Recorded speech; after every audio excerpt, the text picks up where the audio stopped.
याचं कारण आहे, जसा राजा तशी प्रजा ही असणारी आपली मत आहे.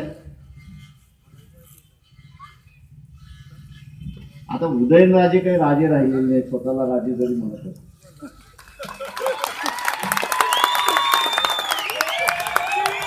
राजे हे तुम्ही आहात, मतदार हा राजा आहे.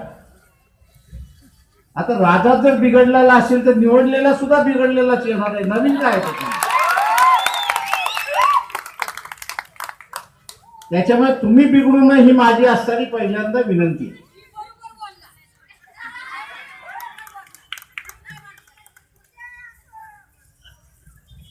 तुम्ही बिघडला नाही तर मला वाटतं असणार